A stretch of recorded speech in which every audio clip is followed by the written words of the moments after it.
kasih karena sudah menolongku.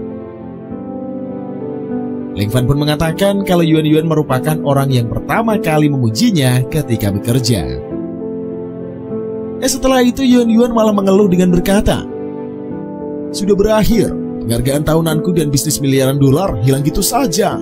Aku pikir bahwa pergi denganmu, ketua tidak akan mengatakan apa-apa, bahkan jika bisnisnya telah hancur. Akan tetapi, ternyata kau sama sekali bukan anaknya ketua. Alamak, kena prank gua." Tak melanjutkan hidup, so must go on. It's gonna be okay. Tak peduli semua ku hadapi, gelap pasti yang ku raih mimpi. Gelap pasti yang ku raih mimpi.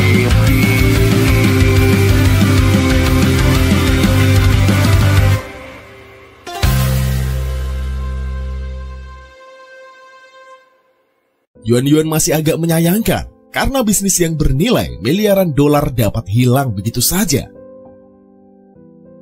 Setelah menyeruput teh, Leng Fan berkata, "Apakah baik apabila berinteraksi dengan orang yang bejat seperti itu? Apa yang akan terjadi jika aku tadi membiarkan dia menyentuhmu?" Leng Fan juga mengatakan apabila ia tidak bertindak, mungkin Yuan Yuan sudah ditiduri oleh pria bejat tadi. Yuan Yuan memang berterima kasih untuk itu. Tapi sebenarnya agak disayangkan juga apabila bisnis bernilai besar dapat hilang. Lagi pula sudah pasti Yuan Yuan akan dikritik habis-habisan oleh perusahaan karena tidak bisa mempertahankan bisnis yang menguntungkan. Leng Fan mengatakan kalau hal itu tidak akan jadi masalah. Lantas Yuan Yuan mengira kalau Leng Fan memiliki rencana yang baik. Leng Fan pun berkata, "Aku tidak memiliki rencana, tapi aku akan menjelaskan apa yang sudah terjadi pada Paman Xie. Serahkan saja padaku." Yuan Yuan cuma terdiam mendengar hal itu. Beberapa jam kemudian, Yuan Yuan dan Leng Fan mendatangi kantor manajer umum grup Xie. Di sana mereka berhadapan langsung dengan Xie Hai. Yuan Yuan meminta maaf pada Xie Hai karena telah merusak bisnisnya. Tuan Xie Hai pun lalu berkata, "Apa alasannya?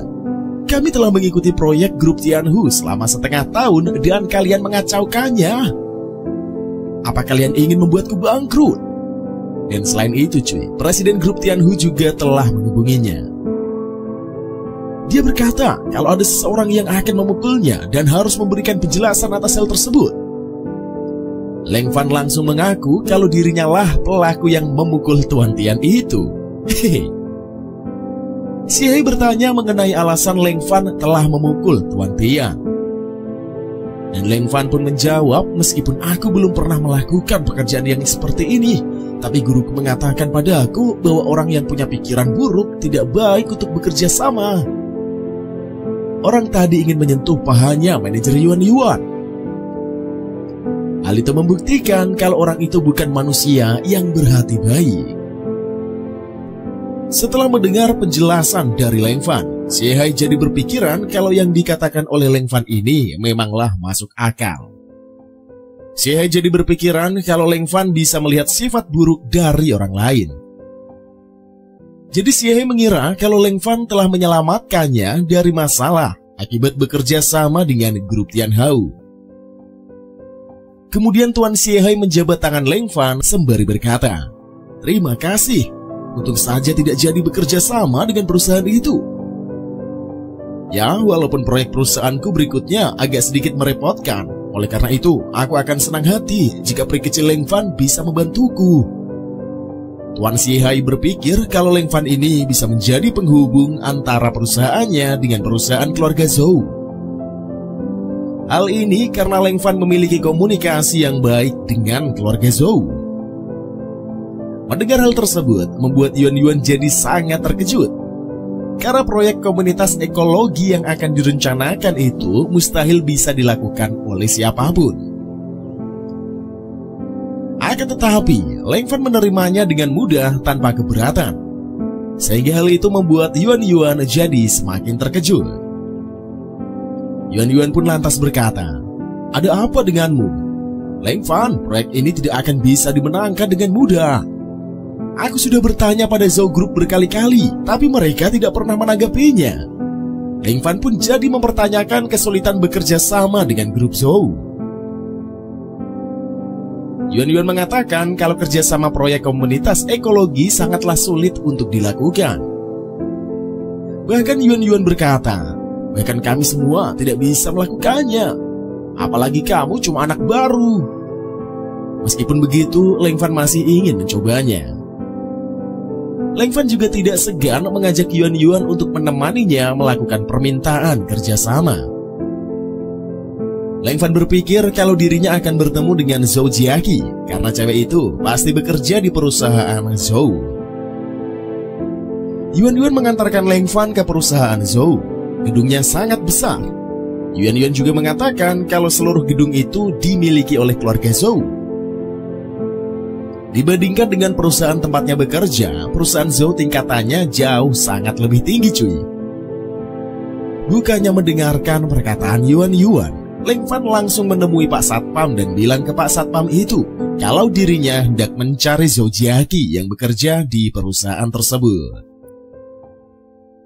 Pak Satpam pun lantas berkata, "Kau mencari Presiden Zhou Jiaqi? Apa kau bercanda nak? Pergilah, perusahaan Zhou tidak menerima orang luar." Yuan Yuan juga tidak habis pikir dengan keberanian Leng Fan yang langsung to the point aja nih cuy, langsung menemui Zhou Jiaqi. Tidak lama kemudian, datanglah mobil yang mewah. Lalu keluarlah orang dari mobil mewah itu yang ternyata adalah Zhou Jiaqi. Lantas Zhou Jiaqi pun langsung menyapa Leng Fan karena menyadari akan kehadirannya. Yuan Yuan lagi-lagi tidak menyangka kalau Leng Fan ini ternyata benar-benar mengenal Zhou Jiaqi dengan baik cuy. Di ruang tamu presiden, Zhou Jiaqi telah mengerti maksud kedatangan Leng Fan ke perusahaannya. Tidak lain dan tidak bukan adalah untuk membahas kerjasama antara perusahaan Zhou Jiaqi dengan perusahaan milik Tuan Xiehai. Zhou Jiaqi mengatakan kalau dia tidak keberatan dengan kerjasama tersebut. Akan tetapi, Zhou Jiaqi keberatan dengan satu hal. Yuan Yuan sudah menyangka kalau kerjasama ini tidak akan bisa dilakukan dengan sangat mudah. Dan ternyata cuy, satu hal tersebut adalah Zhou Jiaqi menyuruh Leng Fan untuk bekerja dengannya. Akan tetapi, Leng Fan langsung menolaknya. Yuan Yuan sampai heran, kok bisa-bisanya Leng Fan melepaskan kesempatan emas itu? Padahal bekerja di perusahaan Zhou sangatlah terjamin. Zhou Jiaqi pun berkata, "Aku hanya bercanda. Tolonglah jangan menanggapnya dengan serius." Yuan Yuan sampai tidak habis pikir kalau situasi akan menjadi selawak ini cuy. Zhou Jiaqi pun menjelaskan kalau dirinya setuju dengan kerjasama itu dengan syarat hari ini Leng Fan harus mau menemaninya selama seharian penuh. Dan Leng Fan harus berganti pakaian dengan pakaian yang baru. Dengan senang hati, Leng Fan lantas menyetujuinya. Sementara itu, Yuan Yuan sudah tidak mudeng lagi cuy dengan apa yang sudah terjadi. Namun yang pasti, Yuan Yuan jadi kelihatan mengsenang. Leng Fan sampai bertanya-tanya kok bisa Yuan Yuan sampai sebahagia itu. Untuk menjawabnya, Zhou Jiaqi pun lantas berkata, "Karena jika bukan karenamu, perusahaan kecil Xiehai tidak akan bisa kerjasama dengan kami. Dan dia mungkin akan dianggap sebagai pahlawan ketika dia telah kembali." Namun pahlawan yang ada di pikiran Leng Fan ini cuy, malah seperti Superman cuy. Karena tidak ingin membuang banyak waktu lagi, Zhou Jiaqi pun langsung mengajak Leng Fan untuk pergi belanja. Ketika banyak pasang mata yang melihat Leng Fan dan Zhou Jiaqi yang bergandengan, jadi banyak pula mulut yang menggunjing karena rasa dengki dan iri hati. Leng Fan mengira kalau Zhou Jiaqi merupakan orang yang penting karena bisa membuat para karyawan menunduk ketika Zhou Jiaqi lewat. Lantaran tidak ingin kelihatan sombong, Zhou Jiaqi pun berkata, "Orang besar sih enggak, aku hanya sesekali datang ke kantor. Kedatanganku ke sini untuk memberikan gaji bulanan lebih pada mereka. Jadi mungkin aku rasa mereka menyukaiku karena dermawan." Saat melihat jaket biru, Zojiaki pun menilai kalau jaket itu akan cocok digunakan oleh Leng Fan. Malahan Leng Fan bilang kalau dirinya lebih suka pakai jubah aja. Zojiaki meminta Leng Fan untuk mencoba jaket biru tersebut. Setelah memakainya, Leng Fan lantas berkata, "Jaket ini sangat pas, tapi aku lihat label harganya sebesar $129.000. Berapa itu kalau dirupiahin, cuy? Mungkinkah jaket ini terbuat dari kulit kadal atau kulit ular? Kadal kali, cuy."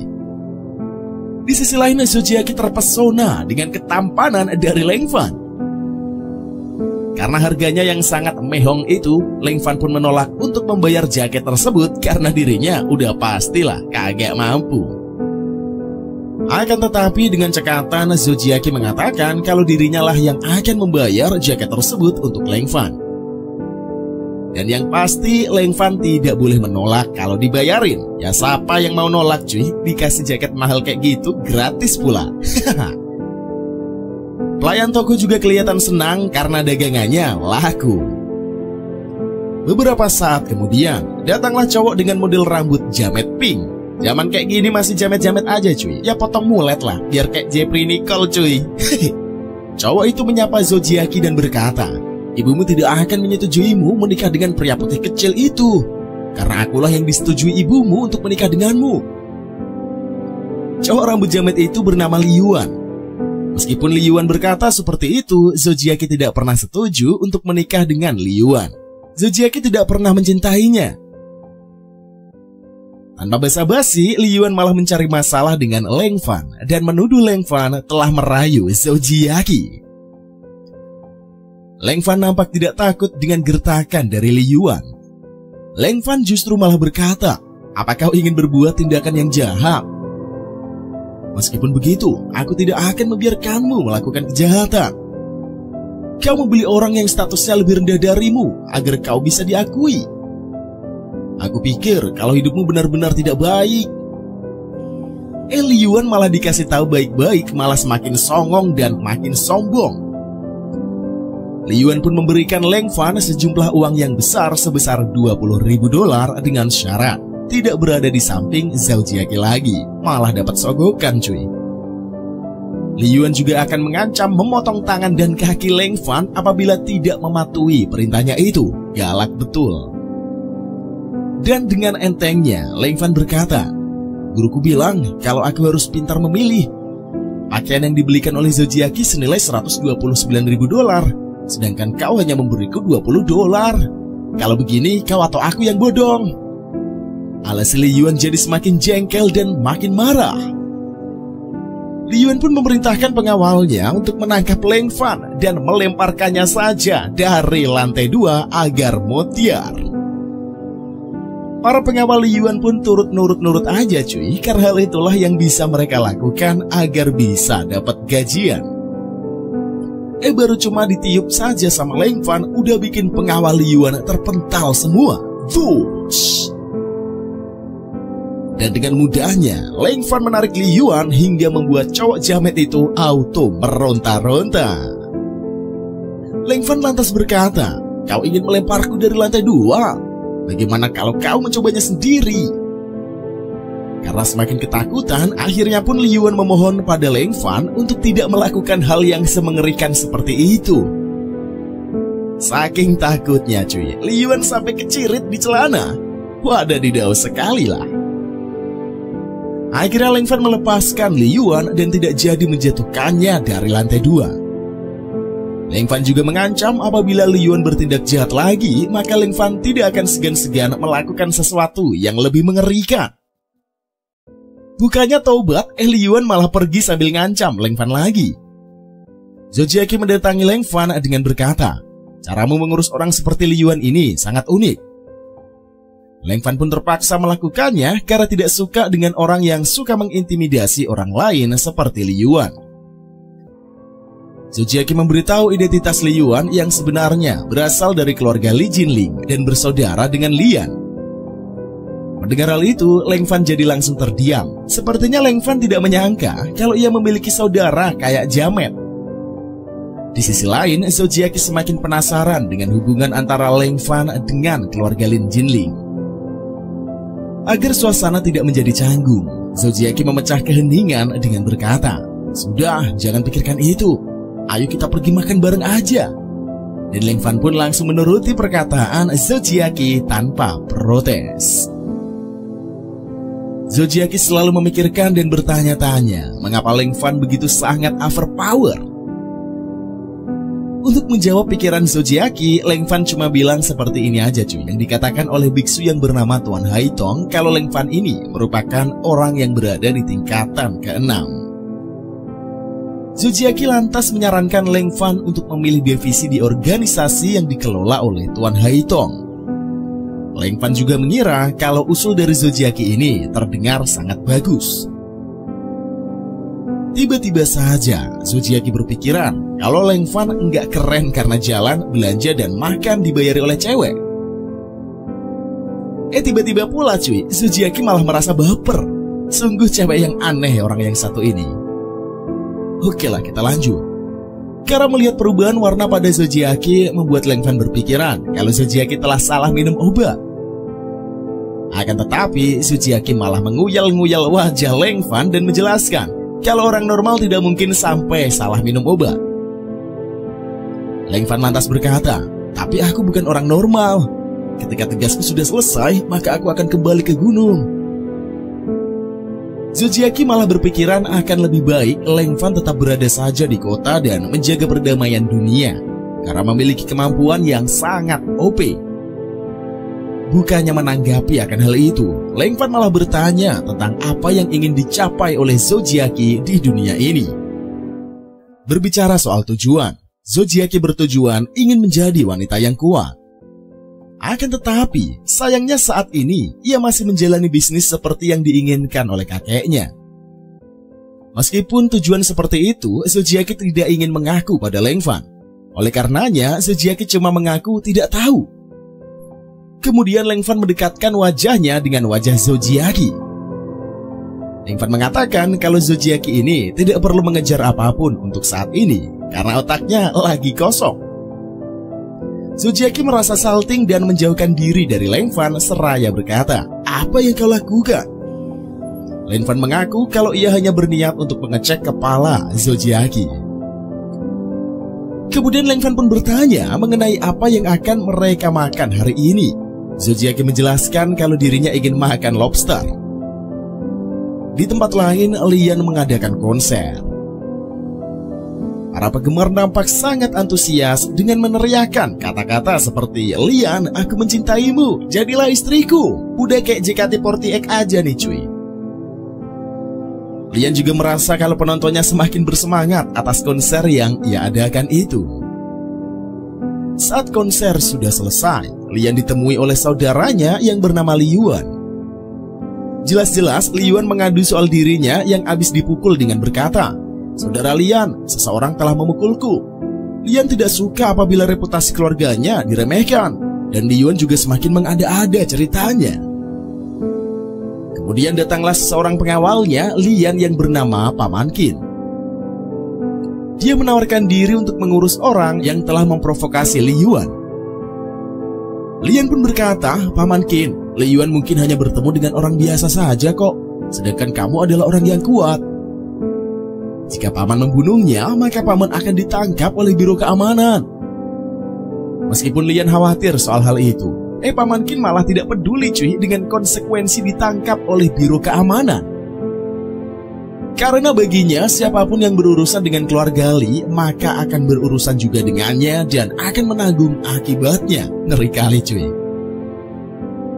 Paman Qin pun meminta Lin Yuan menunjukkan jalan kepada orang yang berani memukul Li Yuan itu.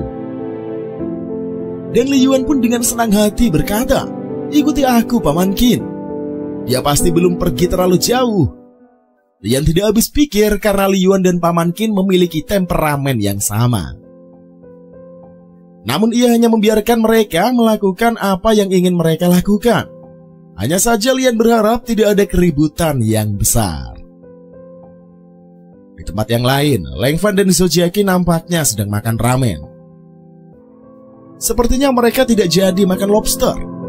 Leng Fan makan ramen dengan terburu-buru dan telah menghabiskan beberapa mangkok. Sampai-sampai Zojiaki meminta Leng Fan untuk tidak makan dengan buru-buru karena ia tidak akan merebut makanannya. Zojiaki selalu penasaran kenapa cara makan Leng Fan selalu saja seperti itu. Leng Fan lantas berkata, "Karena di gunung setiap kali aku makan pasti ada saja hewan kampret yang nyolong makananku. Maka dari itulah aku selalu makan dengan terburu-buru. Sudah jadi kebiasaan juga kok." Lagi enak-enaknya makan, malah datang cowok jamet lagi yang bernama Li Yuan. Seperti yang ia katakan tadi, jelas banget kalau Li Yuan ingin mencari masalah dengan Leng Fan lagi. Akan tetapi, Leng Fan malah salfok sama celana Li Yuan yang belum ganti setelah kecirit cuy, ngeri kali. Lantaran semakin jengkel, Yuan menyuruh Paman Qin untuk langsung menghabisi Leng Fan. Zojiaki sudah ketar-ketir sendiri apabila terjadi hal buruk pada Leng Fan. Akan tetapi, yang terjadi malah sebaliknya. Leng Fan bisa dengan mudah menghentikan serangan Paman Qin hanya dengan menggunakan sumpit. Leng Fan pun berkata, "Niat membunuh, apakah kau ingin membunuhku? Kalau memang benar, aku jadi punya alasan untuk mengejarmu." Paman Qin tidak habis pikir kalau ternyata yang dilawannya adalah orang dengan tingkat ke-6. Sampai-sampai Paman Qin harus berakhir di rumah sakit. Lian datang ke rumah sakit untuk menjenguk Paman Qin. Di sana sudah ada Li Yuan yang menemani Paman Qin. Baru aja datang, Lian langsung bertanya-tanya mengenai siapa yang membuat Paman Qin sampai babak belur seperti itu. Paman Qin pun berkata, "Nona Lian, kamu jangan sampai pernah berurusan dengannya ya. Orang itu sangatlah OP." Udah dibilangi seperti itu, Lian malah bandel. Lian berniat tidak akan membiarkan orang yang telah menghajar Paman Qin ini bisa hidup dengan tenang. Lian pasti tidak akan membiarkan orang itu bisa lolos begitu saja dengan mudah. Li Yuan juga mengatakan kalau dirinya tidak tahu soal nama cowok yang mengejarnya dan Paman Qin. Akan tetapi, Li Yuan menjelaskan kalau orang itu bersama dengan Zojiaki dan Zojiaki tidak segan membelikan pakaian mahal pada orang itu. Lian tidak tinggal diam mendengar hal tersebut. Lian langsung menghubungi Zojiaki seraya berkata, "Apa ini sari keluarga Zhou yang telah berani berurusan dengan keluarga Li? Sepertinya kalian sudah lupa siapa identitas kalian."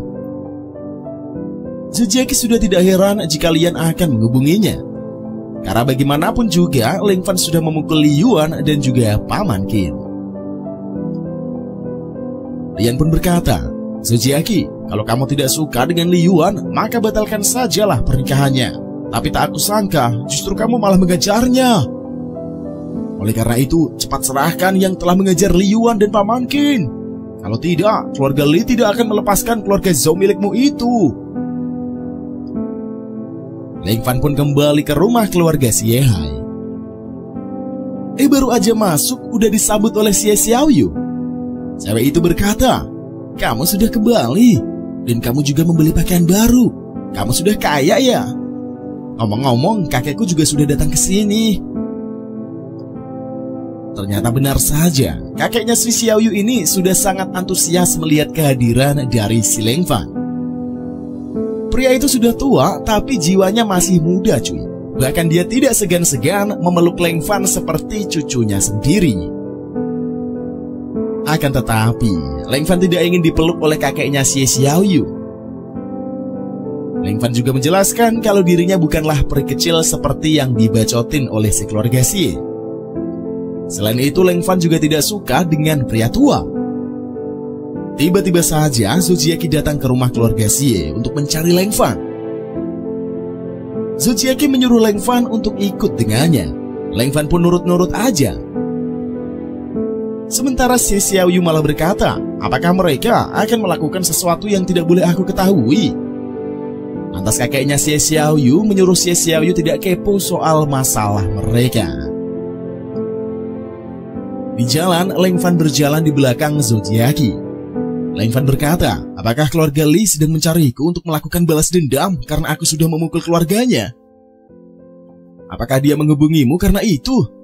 Padahal Zojiaki belum mengatakan kebenarannya, tapi Leng Fan malah sudah tahu tentang hal itu. Dan alibi yang dikeluarkan oleh Leng Fan ini cuy, katanya hanya menebak-nebak dan kebetulan benar. Kemudian Zojiake mengira kalau Leng Fan takut karena diincar oleh keluarga Lee, tapi tidak ingin membicarakannya. Sebenarnya Leng Fan ini sama sekali tidak takut cuy. Zojiake telah salah paham dengan dirinya. Leng Fan juga menjelaskan kalau hal ini bukanlah yang pertama kali ia targetkan. Zojiake mengira Leng Fan akan menggunakan kesempatan ini untuk menyelesaikan sebab akibatnya. Bagi Zojiake, Leng Fan juga nampak memikirkan sesuatu yang kelam. Lalu Zojiake berkata, "Jangan khawatirlah, apapun yang terjadi, aku pasti akan membantumu." Setelah Zojiake berkata seperti itu, Leng Fan malah meminta bantuan Zojiake menyembelih ayam yang didapatkannya entah dari mana. Kok bisa cuy? Zojiake pun malah ketakutan dengan ayam dan menyuruh Leng Fan untuk menyingkirkan ayam itu darinya. Absurd banget itu cuy. Leng Fan juga berkata, "Nah, kamu lihat sendiri, bahkan dirimu saja takut dengan seekor ayam." Lalu Leng Fan pun mengingatkan Zojiake untuk tidak membantunya, tapi tetap berada di belakangnya kagak apa-apa. Di sisi lain, di ruang Biro Keamanan Nasional, Stark melihat para bawahan keluarga Lee yang telah berada di Rongcheng. Mereka adalah Long dan Li Jialibi. Dan jelas tujuan mereka adalah rumah keluarga Zhou. Mereka mendatangi rumah keluarga Zhou dengan sangat cepat sampai ketika sampai cuy, dapat membuat lantai rumah rusak dan membuat penghuninya auto terkaget. Wadidaw sekali. Leng Fan pun merasakan firasat kalau telah ada yang datang ke rumah keluarga Zhou.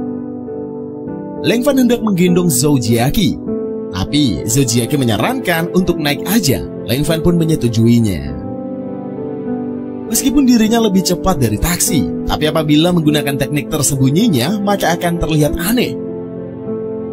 Dan mereka pun akhirnya sampai di rumah keluarga Zhou dengan menggunakan taksi.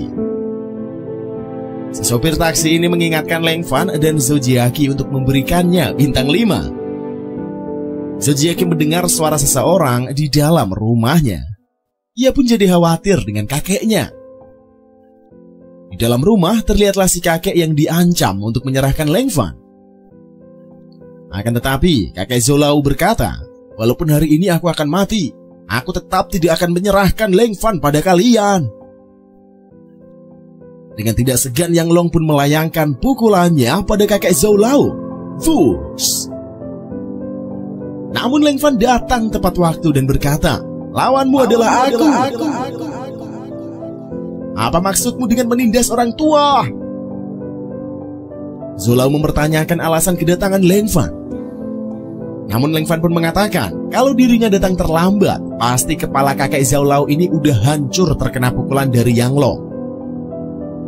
Leng Fan menyuruh Zojiake untuk membawa kakeknya pergi, dan Leng Fan pun akan mengurus Yang Long dan Li Jialibi. Leng Fan meyakini Zojiake apabila dirinya merasa tidak bisa menang, maka akan segera kabur. Leng Fan masih sayang nyawanya. Li Jialibi malah berkata, "Kau akan lari? Apa kau pikir bisa kabur dengan mudah? Kau telah berurusan dengan keluarga Li. Kau akan koit dengan mudah." Yang Long pun tidak segan-segan mengeluarkan kekuatan penuhnya. Ia juga tidak ingin membuat malu keluarga Li. Lian pun turut datang ke rumah keluarga Zhou. Dia ingin tahu sendiri mengenai siapa orang yang berani berurusan dengan keluarga Zhou. Lantas Li Jialibi menunjukkan Leng Fan. Lian tidak menyangka kalau dirinya akan bertemu lagi dengan Leng Fan. Kemudian Leng Fan pun berkata, "Ya, aku yang telah melakukannya. Kalian keluarga Li bertindak seenak jidat sendiri dan menindas orang lain. Maka dari itu, aku akan memberikan kalian pelajaran." Leng Fan tidak menyangka kalau saudari perempuannya ini sendirilah yang memimpin orang-orang jahat. Hal ini sama saja seperti yang pernah dikatakan oleh gurunya. Kemudian Lian berkata, "Tapi kenapa kau harus sampai mengajar Paman Qin? Kenapa tidak menyuruh Li Yuan saja untuk mempermalukan dirinya sendiri di depan umum? Tindakanmu itu agak terlalu kasar." Li Jialibi sudah tidak tahan dengan omong kosong yang ia dengar. Dia akan langsung menyuruh Yang Long menyerang Leng Fan.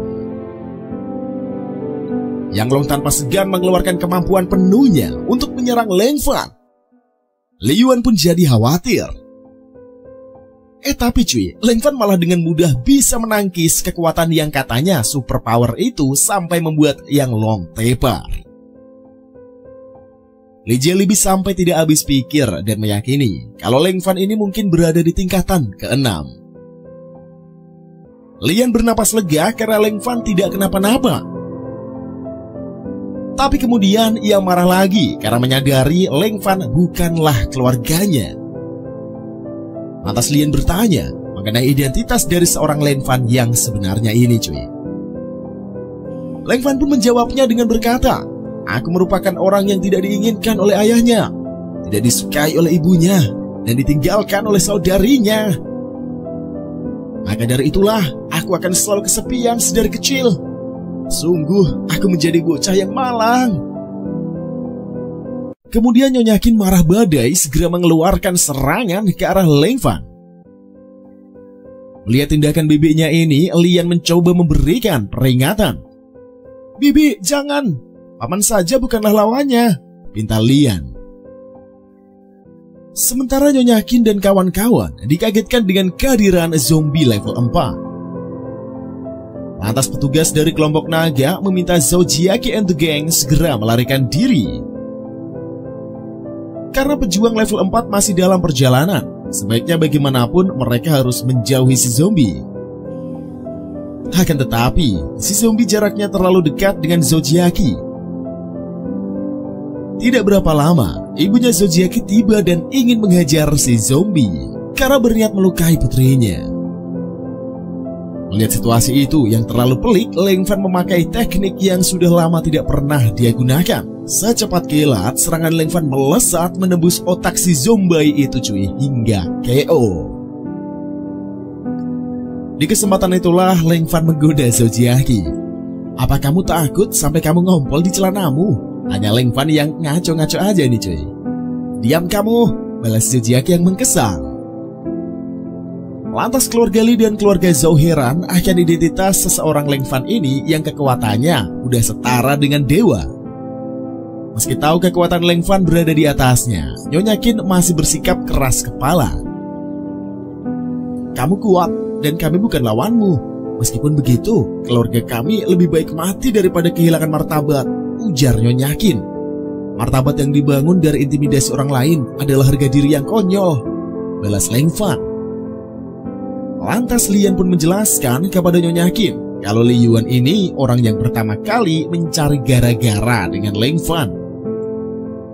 Di kesempatan itulah, Leng Fan menyatakan dia tidak peduli sekuat apapun keluarga Li. Bila ingin bertarung, maka Leng Fan akan menjabaninya. Kemudian Lian merasa keluarga Li ini tidak perlu membalas dendam pada penyelamat mereka. Lalu kakek Zhou berusaha memberikan pencerahan pada Nyonya Qin. "Kalian keluarga Li telah menyinggung orang yang salah. Coba kamu bayangkan berapa besar pendukungnya Leng Fan," ujar kakek Zhou. "Anak itu masih di bawah 20 tahunan, tapi kekuatannya sungguh gila, di luar nurul. Aku khawatir 100 keluarga Li tidak akan bisa melawannya," balas Nyonya Qin.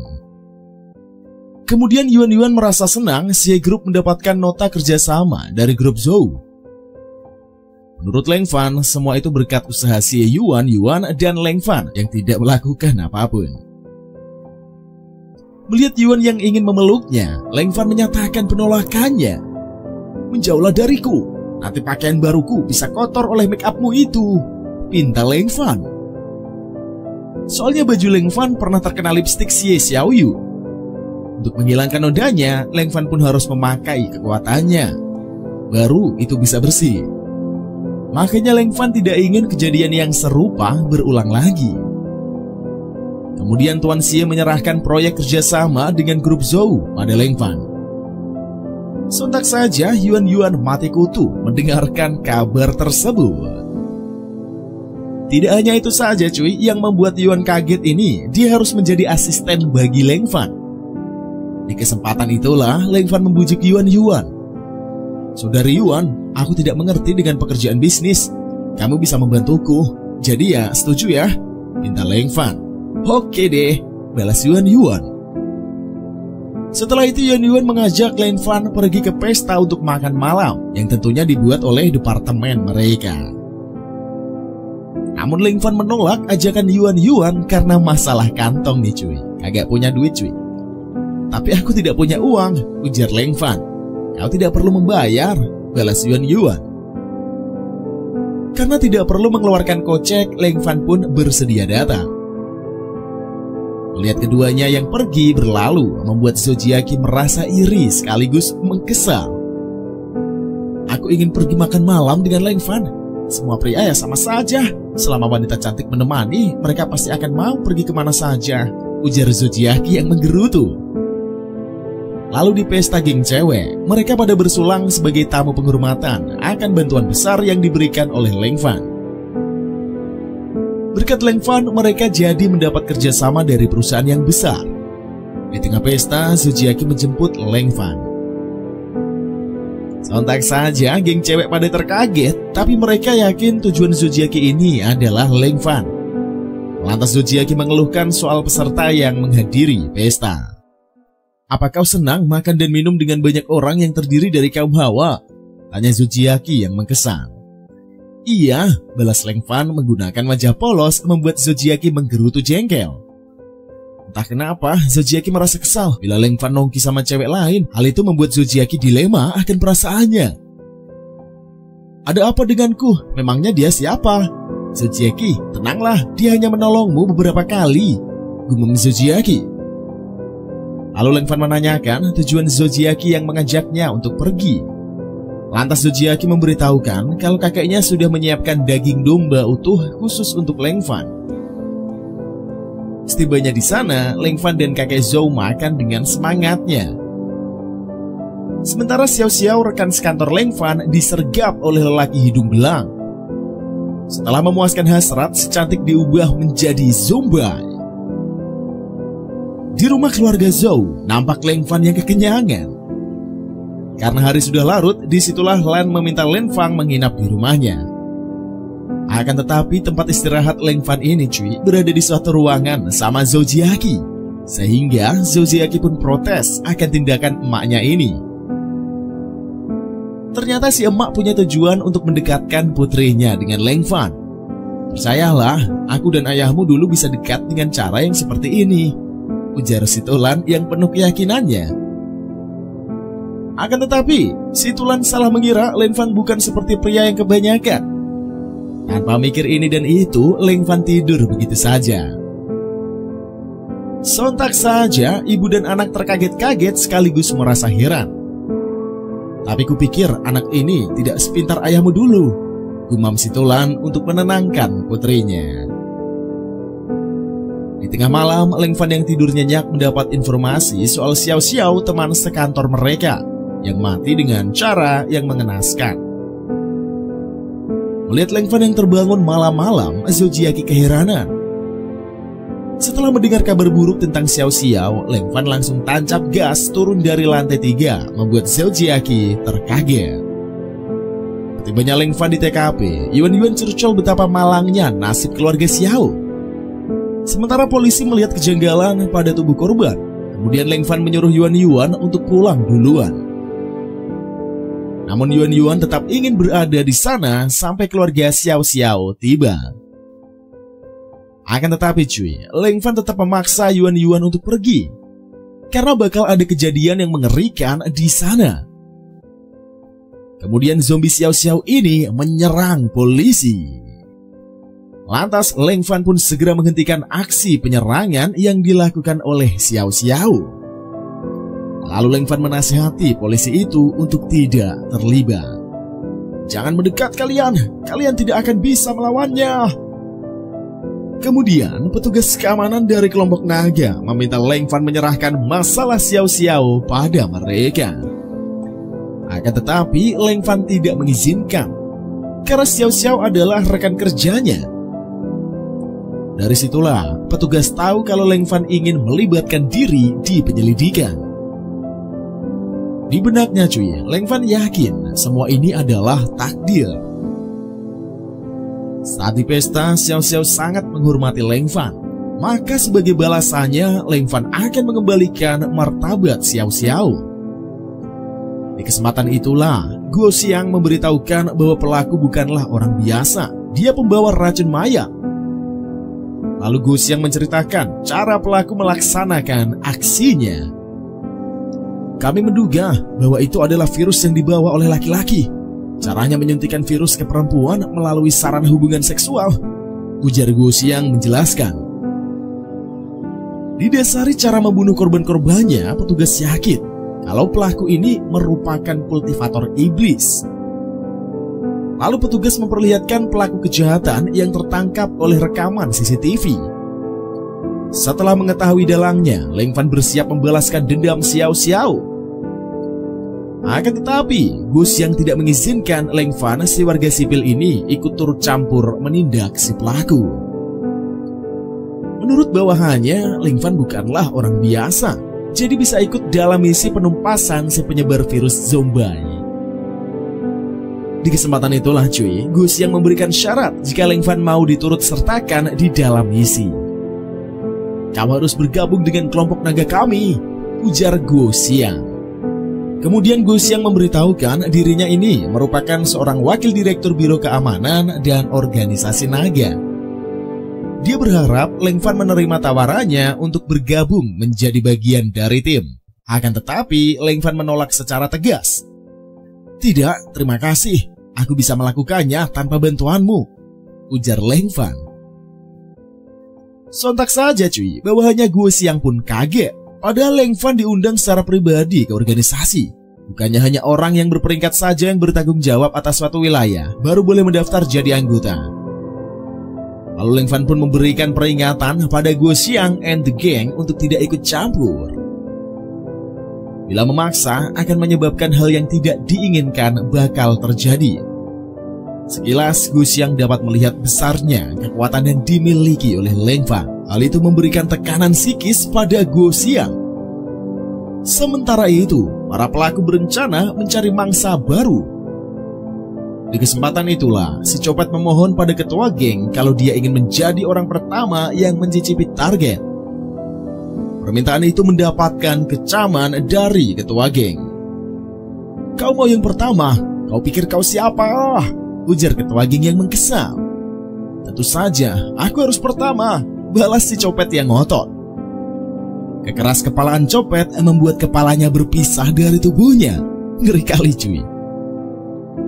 Dan tidak berapa lama Leng Fan tiba di lokasi. Dia langsung menyapa si penjahat. Sebelum membantai si ketua geng, Leng Fan pun memastikan benarkah dia yang membunuh Xiao Xiao. Secara santuy si pembunuh menceritakan dengan bangganya cara dia merusak hidup wanita tidak berdosa itu. Orang itu berjuang cukup keras dan tubuhnya dipenuhi dengan energi. Aku melakukannya tanpa henti sampai pagi hari, ujar si pembunuh yang langsung mendapatkan serangan dari Leng Fan. Apa kamu tahu karma jati dunia ini yang belum tentu memiliki konsekuensi yang mengerikan, tapi bagimu akan ada balasannya, balas Leng Fan sembari memberikan pelaku kejahatan pelajaran.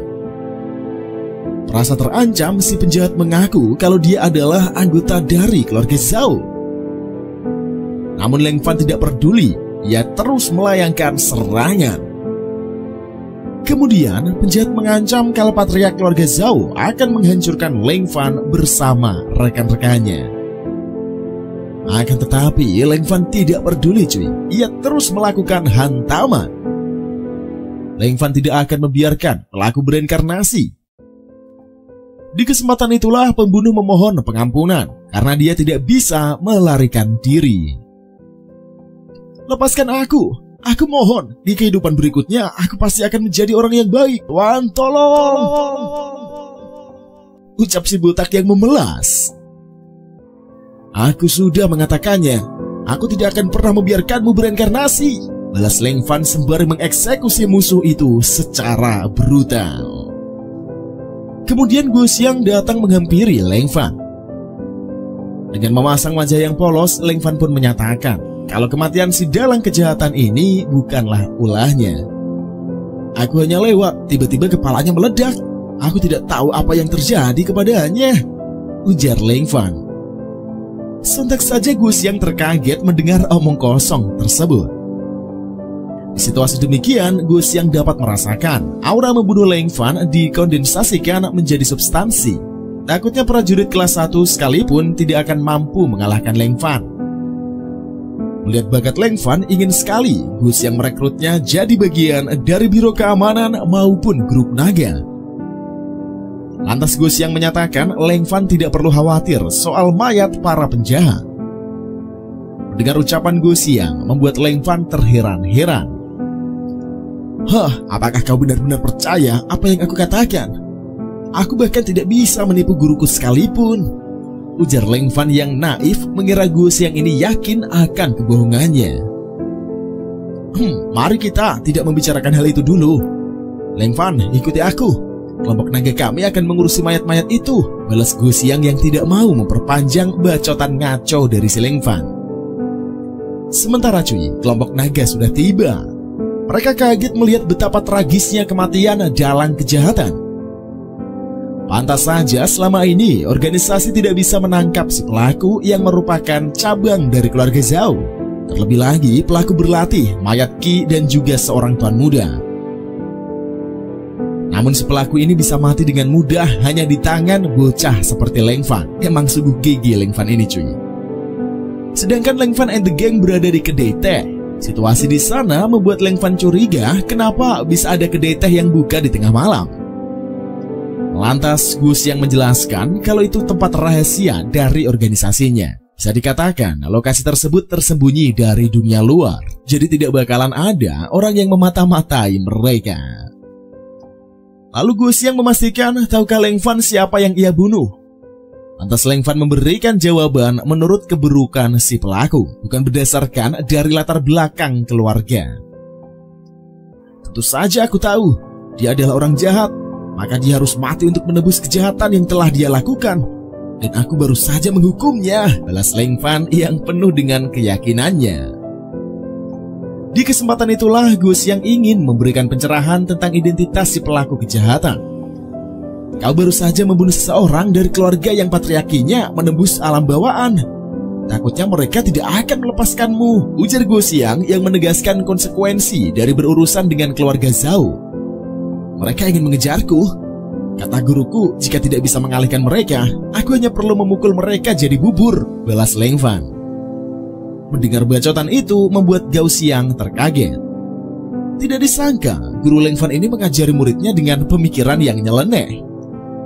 Ada seorang master yang arogan sombong di dunia ini, gumam Gu Xiang yang keheranan.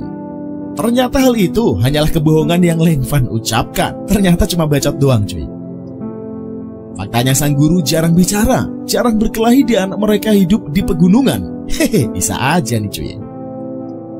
Saking malasnya mendengar bacotan garing dari Leng Fan, Gu Xiang segera mengalihkan topiknya. Tujuannya mengajak Leng Fan menjadi panatua kehormatan di kelompok naga. Jika Leng Fan bergabung, Gu Xiang jamin leluhur Zhao tidak akan berani membuat gara-gara. Lantas Leng Fan memastikan keuntungan lainnya yang ia dapatkan bila saja bergabung dengan kelompok naga. Kemudian Gu Xiang membeberkan manfaat jika terlibat di dalam timnya. "Kami akan menyingkirkan seluruh cabang dari keluarga Zhao yang melakukan praktek mayat Qi," ujar Gu Xiang yang menjelaskan. Kemudian Gu Xiang ingin Leng Fan turut serta dalam sengketa antara keluarga Li dan juga keluarga Zhao. Selama ini keluarga Li dan Zhao merupakan musuh bebuyutan. Untungnya perbedaan kekuatan kedua keluarga tidak begitu lebar, makanya tidak menimbulkan gelombang yang besar. Masalahnya leluhur Zhao Ritian keluar dengan seorang penyihir untuk menerobos ke alam bawaan. Setelah selesai melakukan kultivasi, Zhao Ritian akan membantai keluarga Li. Akan tetapi, dalam melakukan aksinya, keluarga Zhao lebih cepat dari jadwal. Cabang keluarga Li di kota Nanhe telah dibantai tadi malam. Sekitar 325-an orang mati dan parahnya bayi pun turut dibunuh. Kejam kali cuy. Menurut Leng Fan itu adalah ganjaran bagi keluarga.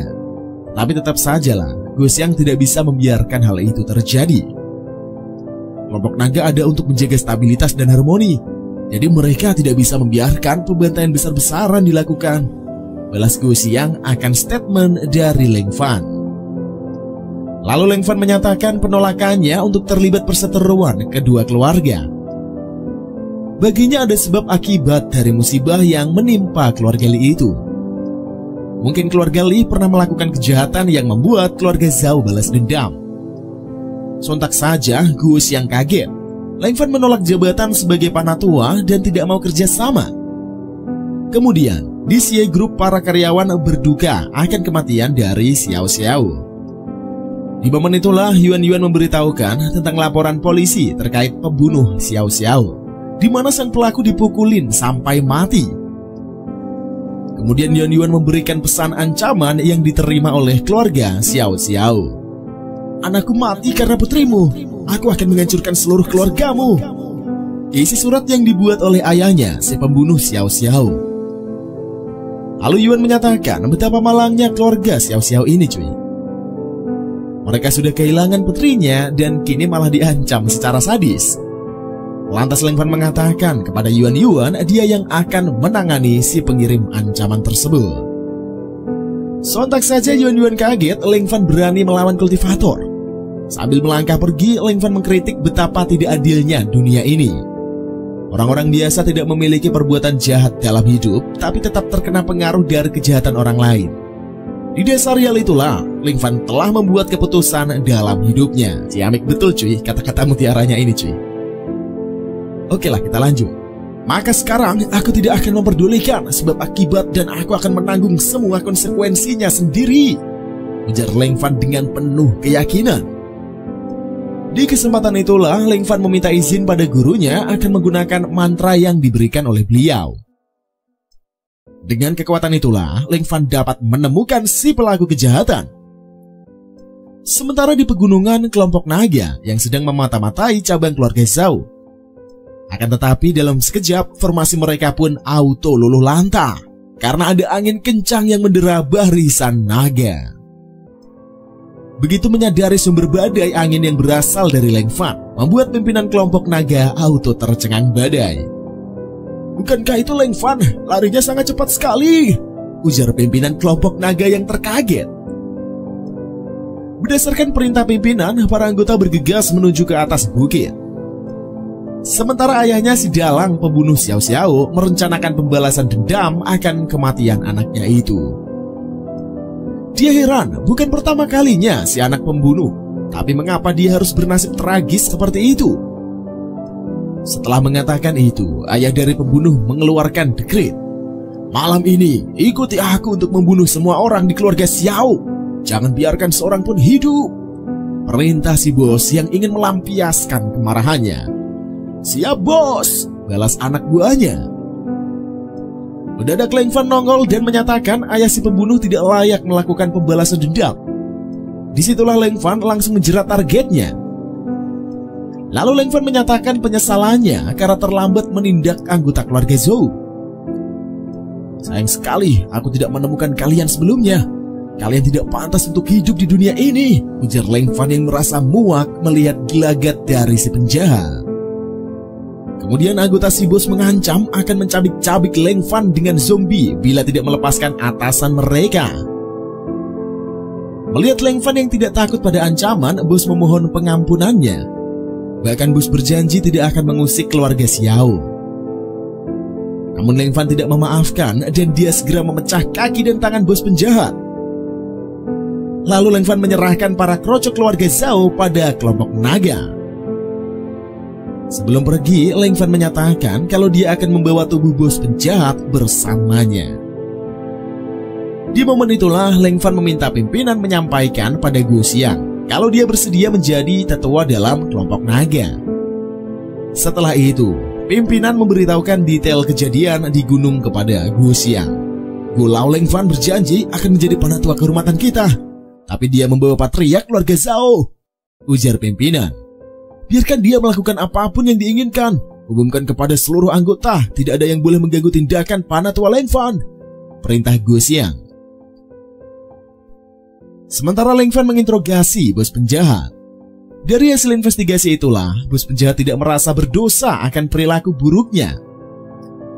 Bahkan dia mengancam menggunakan nama leluhurnya. Sebagai hukuman, Leng Fan membuang tubuh bos penjahat ke dalam jurang.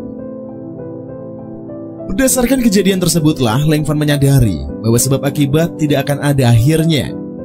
Maka setelah urusan ini selesai, Leng Fan pun berniat akan kembali ke gunung. Setelah itu Leng Fan menemui Zojiaki. Lantas Leng Fan menanyakan keperluan Zojiaki mencarinya. Dengan malu-malu, Zojiaki mengajak Leng Fan ke pelelangan. Melihat Leng Fan yang tidak ada keluhan soal ajakannya membuat Zojiaki keheranan. "Kamu tidak akan bertanya mengapa?" Tanya Zojiaki penasaran, si Leng Fan nurut-nurut aja. "Tidak perlu bertanya, aku juga ingin melihat lebih banyak hantu dan manusia," balas Leng Fan yang memberikan jawaban ngaconya. Mendengar jawaban dari Leng Fan membuat Zojiaki tergeram, karena omongannya ini lebih menyebalkan daripada biasanya. Di perjalanan menuju tempat lelang, Zojiaki teringat omongan Yuan Yuan, di mana Yuan Yuan ini meminta bantuan Zojiaki, tentunya agar Leng Fan tidak pergi ke perusahaan untuk sementara waktu. Takut Leng Fan sedih mengingat kematian Xiao Xiao, makanya Zojiaki tidak bisa membiarkan Leng Fan sendirian. Entah kenapa Zojiaki merasa heran cuy, kenapa dia selalu mencemaskan Leng Fan. Selang beberapa waktu, tibalah mereka di lokasi pelelangan. Melihat betapa megahnya gedung yang mereka kunjungi ini membuat Leng Fan auto terpana. Ternyata para pelelangan orang kaya dilakukan di tempat yang semewah itu. Mendadak Zojiaki pun menggandeng tangan Leng Fan menyebabkan si pria ini jadi terkejut. "Apa yang kamu lakukan?" tanya Leng Fan yang kebingungan. "Ini adalah etika ketika berada di tempat seperti ini.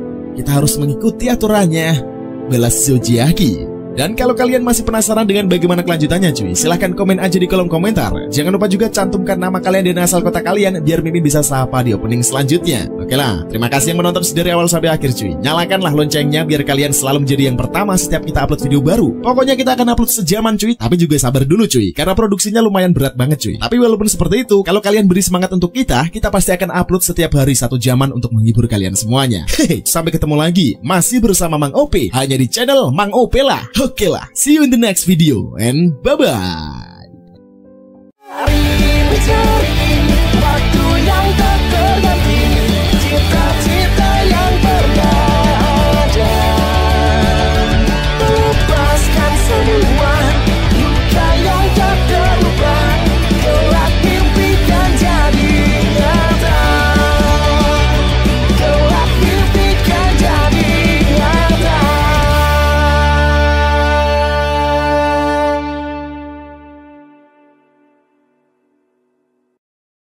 Halo cuy, selamat datang kembali di channel kesayangan kita semua ini. Dimana lagi kalau bukan hanya di Mang OP yang akan menghibur kalian semua dengan durasi manhwa yang mantap punya. Sebelum kita masuk ke video intinya, seperti biasa lah, kita mau sapa-sapa dulu para penonton yang ada di kolom komentar nih cuy. Yang pertama datang dari @isyana526. Semangat terus bang buat videonya, salam dari Pemalang Jateng. @ryujinobu1672. Lanjut bang, nunggu kekocakan si MC di next part. Oke lah bang, pasti kita akan lanjutin sampai tamat. Tapi kalau emang chapternya udah rilis, so aja nih buat teman-teman semuanya. Carrying of the Goddess Along itu chapternya baru 60-an cuy. Jadi sabar aja menunggu chapter terbarunya. Kalau emang udah tayang pasti bakal kita lanjutkan. @kerti37411. Bang, yang penting selesaikan alur ceritanya baru pindah ke yang lain. Udah kita jelasin di video sebelumnya cuy, kalau ada manhwa yang kagak laku pasti kita stop karena itu kagak ada cuannya. Gak ada namanya cuy, tapi salam dari perantauan Sabah Malaysia. Salam juga bang. Muhammad Rizky. Halo bang, aku Rizky dari Bau-Bau Sulawesi Tenggara. Lanjut terus bang. Siap bang, mantap lah. Utfiah CR288. Ngebut terus bang, salam dari Cirebon, siap pantau. TikTok CH9236. Lanjut pin dari Cilacap, saya temannya Oki Sadewa. Ini Badongwa 9528. Salamin dari Klaten. Ranian Jani 6698. Hairil Anom dari Lombok Barat. Ngomong-ngomong ini akun kakakku. Kagak apa-apa bang, yang penting ditonton. Radiansah 3172. Salam kenal min, namaku Radiansah, mohon disapa. Assalamualaikum bang. Dan yang buat mimin belum sapa, silahkan tulis aja di kolom komentar. Pasti akan kita bacakan di opening video berikutnya. Oke lah, tanpa berbacot ria lagi, opening dulu lah.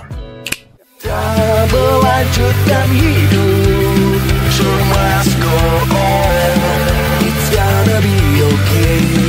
Tak peduli semua ku hadapi, gelap pasti kan ku raih mimpi. Gelap pasti kan ku raih mimpi.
Semua